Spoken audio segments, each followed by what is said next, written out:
Oi, tudo bem? Eu sou Luciana Araújo, sou professora da Rede Pública Municipal do Recife, atualmente técnica pedagógica na Gerência de Educação Especial do mesmo município, e estou aqui hoje por ocasião do Dia Mundial de Conscientização sobre o Autismo, para a gente conversar um pouco sobre o tema Desmistificando o transtorno do espectro autista. No meu dia a dia na escola já escutei muitas coisas sobre autistas e sobre autismo, mas nem todas essas coisas que eu escutei são verdade. E é muito importante que a gente converse para saber o que é verdade e o que é mito, porque essa diferença pode ser fundamental na quebra das barreiras atitudinais que vão nos permitir tornar o ambiente da nossa escola, da nossa família, da nossa sociedade em geral, ambientes mais inclusivos, mais acessíveis para as pessoas que estão no espectro autista. Então, eu selecionei 10 mitos que são os mitos mais comuns que eu já ouvi aí pelos corredores da escola, certo? O primeiro deles diz que todo autista é na realidade um gênio. Você já ouviu isso? Ah, esse menino é autista, mas na verdade ele é um gêniozinho. Será que isso é verdade? Não, isso é um mito. Nem todos os autistas eles vão ter inteligência acima da média. Na realidade, uma pesquisa feita pelo Centro de Diagnósticos do Controle de Doenças nos Estados Unidos constatou que 38% dos autistas naquele país, na realidade, tinham deficiência intelectual. A verdade por trás dessa frase é que todo autista é único. Em alguns casos, existe a dupla excepcionalidade, que é quando, por exemplo, um autista tem síndrome de Savant, e aí nesses casos ele pode sim ter um QI mais alto, ser um superdotado e ter uma inteligência considerada acima da média. Mas todos nós temos algum tipo de inteligência, né? Nós sabemos, depois que Gardner trouxe isso para a gente, que existem vários tipos de inteligência. E todos os autistas, sim, são inteligentes de alguma maneira diferente, né? E isso não é medido apenas pelo QI. Ah, essa menina aí não pode ser autista porque ela é menina. Meninas não têm autismo. Você já escutou isso? Que autismo é um transtorno do sexo masculino? Então, isso é mito. Existe uma estimativa, a estimativa mais atual, na verdade, demonstra que existem, em média, 4 meninos para cada uma menina nascida com autismo. E o que a gente verifica também é que os estudos que foram feitos, vêm sendo feitos sobre as características do autismo, levam sempre muito em conta os perfis masculinos. Daí porque, muitas vezes, as características que são específicas das meninas e das mulheres não são muito estudadas, muito levadas em conta ainda, mas isso já está começando a mudar. E a gente vê grandes personalidades autísticas, como a Temple Grandin e a Carly Fleischmann, que são duas mulheres fantásticas, ambas no espectro. A Carly está no espectro autista considerado severo, né? E são grandes vozes do autismo no mundo, e vozes femininas. Eu acredito que vem muito mais por aí. A terceira frase é: o autismo tem cura sim. Eu vi lá no site da internet que tem como curar autismo. Isso é verdade? Não, não é verdade. Não existe cura para o autismo. Primeiro, porque o autismo não é uma doença que possa ser curada. O autismo é uma configuração neural. E o que pode ser tratado são as comorbidades e algumas características disfuncionais do autismo. Algumas características do autismo conseguem de fato ser revertidas através de tratamento, quando são características disfuncionais. Por exemplo, a agressividade, a incapacidade de convivência social, as restrições alimentares e outros distúrbios sensoriais. Mas um autista vai ser sempre autista. E isso tem que ser respeitado e aceito por toda a sociedade. Quando alguém diz que quer curar um autista, É como se você estivesse dizendo para ele, olha, não te aceito como você é. A outra frase é o contrário da anterior. É alguém que diz assim, ah, não adianta não, tá? Porque teu filho, tua filha nunca vai desenvolver. Ele vai ficar assim, nunca vai falar, nunca vai se comunicar com ninguém. Por incrível que pareça, existem até mesmo alguns profissionais de saúde que chegam a dizer isso para mães quando elas têm o diagnóstico do autismo dos filhos. Isso é verdade? Não, isso é um mito.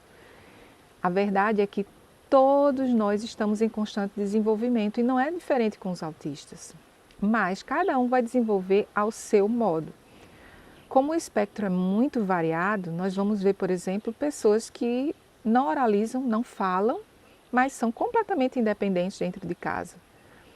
Tem pessoas que não conseguem socializar, é uma limitação que elas vão levar para o resto da vida. Enquanto tem outras que conseguem casar, ter filhos, constituir uma família.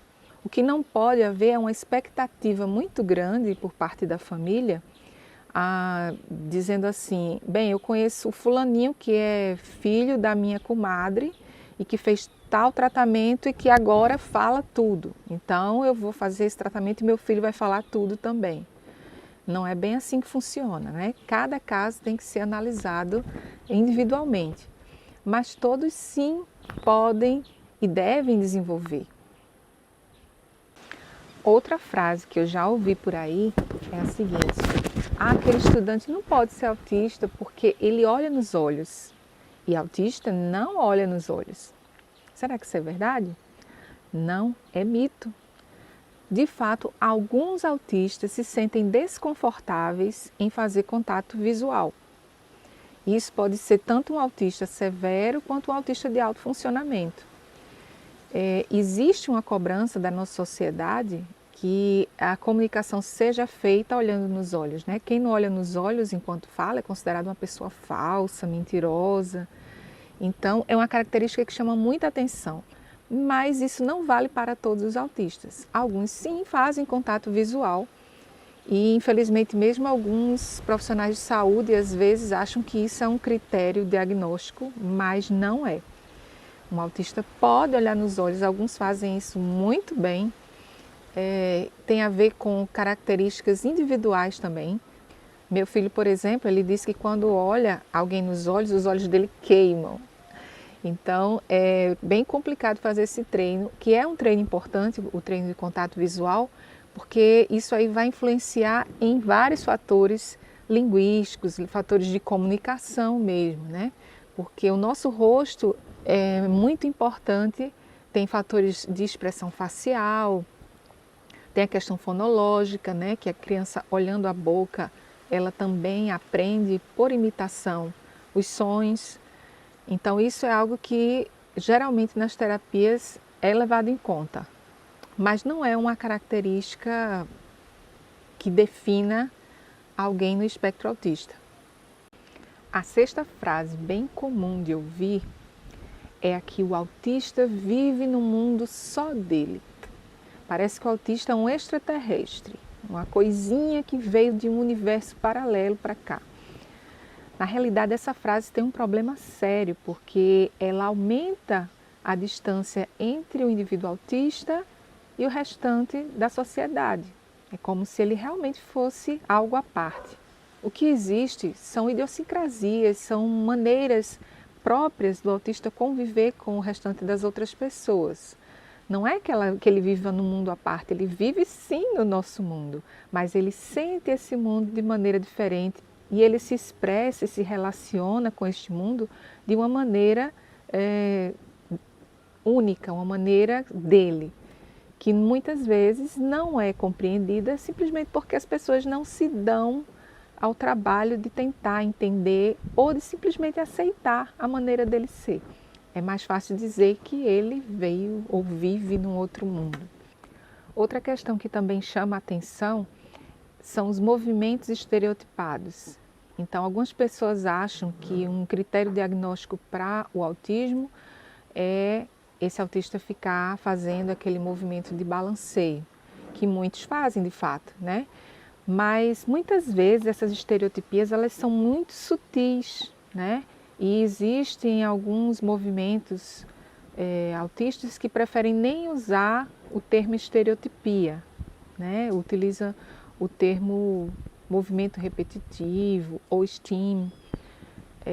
Às vezes é só um esfregar de dedos, ou a pessoa tem uma textura de um tecido que ela fica passando ali, ou pegando na orelha. Então é algo tão sutil que às vezes as pessoas não percebem, até porque muitas pessoas neurotípicas têm também esses movimentos repetitivos, sabe? Ficar apertando a caneta, balançando a perna. Então essa estereotipia específica de fazer o balanceio não é um critério diagnóstico, embora é bem gostosinho, de fato. Você já tentou fazer isso para relaxar, balançar? A gente adora balançar na rede, balançar na cadeira de balanço, né? Por que que o autista não pode balançar também? Tem pessoas que muitas vezes querem tirar esses movimentos repetitivos e a gente tem que pensar até que ponto isso é bom. Se for algo considerado disfuncional ou que gere algum tipo de dano para aquela pessoa, por exemplo, arrancar a pele, arrancar cabelo, ou algum movimento de agressividade, de se bater. Então isso aí tem que ser trabalhado. Mas se for algo que o autista usa só para relaxar, só para aliviar a tensão, essa estereotipia muitas vezes pode ser vocal, né? Então alguns autistas fazem uns barulhinhos, considerados esquisitos, né? Mas até que ponto é saudável tirar isso da pessoa com autismo? O que é que ela ganha e o que é que ela perde no momento que você a proíbe de fazer o seu movimento repetitivo? A gente tem que pensar sobre isso. Muitas vezes é só uma questão de ter um pouco de tolerância mesmo. E o que eu observo é que muitas vezes é mais fácil as crianças se adaptarem e terem mais tolerância a esses movimentos e a essas estereotipias vocais do que os próprios adultos.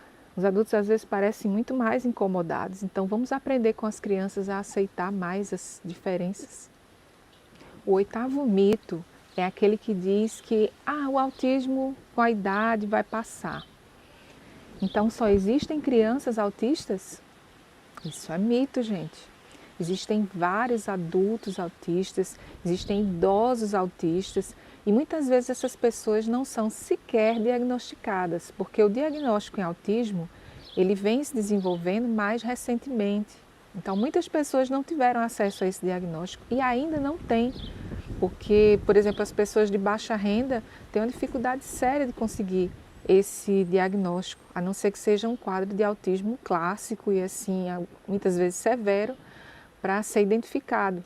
Mas muitos adultos autistas nem sabem que são, às vezes acabam descobrindo porque o filho ou a filha recebe o diagnóstico e aí o médico encaminha o pai e a mãe e eles descobrem que também estão no espectro. Isso não é uma história muito incomum.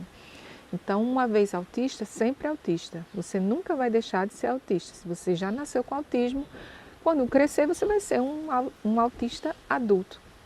O que acontece é que as pessoas podem desenvolver estratégias ao longo da vida para reprimir certas características autísticas e acabam passando só como pessoas esquisitas, excêntricas, e ninguém nem desconfia que aquela pessoa possa de fato ser um autista. Eu já ouvi também que se a pessoa fala, ela não pode ser autista, porque autista não fala. Isso é verdade? Não, é um mito. Na realidade, um dos critérios diagnósticos do autismo são distúrbios na linguagem. Esses distúrbios eles podem ser em vários níveis, né? Vai desde o autista que não oraliza, ele não se comunica através da fala, até aquela pessoa que tem sutis dificuldades na linguagem, por exemplo, não entender metáforas, né? Ser uma pessoa muito literal, que entende as coisas muito preto no branco, pessoas que têm dificuldade às vezes de se chegar e ter uma conversa naturalmente, uma pessoa que não sabe, por exemplo, a hora que ela deve parar determinado assunto, que ela não percebe que está cansando o interlocutor. Então existem pequenas falhas na comunicação, mas que também afetam a vida daquela pessoa. No entanto, ela fala. Então, mais uma vez, nós reforçamos que o espectro é amplo e a gente não pode pegar só uma característica e definir como critério diagnóstico para todos os autistas. Por último, uma frase muito bonitinha, mas você já ouviu alguém dizer que uma criança autista só precisa de amor? É bonitinho, né? Mas é mito, gente. Qualquer pessoa autista precisa, além de amor, que é muito importante, também precisa de amparo técnico especializado. Precisa de acessibilidade, precisa de tratamento, muitas vezes tratamento psicológico, psiquiátrico. Alguns precisam de reabilitação em diversas áreas. E é muito importante porque a qualidade dessa intervenção vai determinar o desenvolvimento dessa pessoa autista. A nossa conversa hoje fica por aqui. Eu espero que tenha contribuído de alguma forma para vocês e até a próxima.